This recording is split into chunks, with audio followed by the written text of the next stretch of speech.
Do you ever wonder what is the perfect size for a retargeting audience?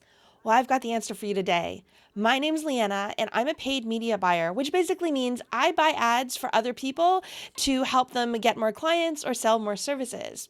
So when you're doing retargeting campaigns, one of the biggest mistakes people make is they actually make the audiences too big. I know most of the time we're used to trying to come up with millions of people in an audience so that we can show our offer to them. But when it comes to retargeting, the most important thing is segmenting. You want to be as relevant as possible. So in order to do that, you need to make sure that your audiences are actually smaller and make sure that you are picking that one behavior to focus on and then pick another campaign and pick one behavior to focus on there.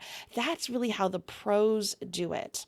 So if you want to find out more tips and be able to set up your campaigns just like a pro and also swipe the top 7 most proven reliable campaigns that you can use and just set it and forget it, pick up this book called Retargeting Recipes by Justin Brooke. He's actually giving it away for free now. Just go to the link below. I've also created $500 in bonuses if you pick up this book with the link on this page. So make sure you go on over there, follow the instructions so you can get your book and your bonuses.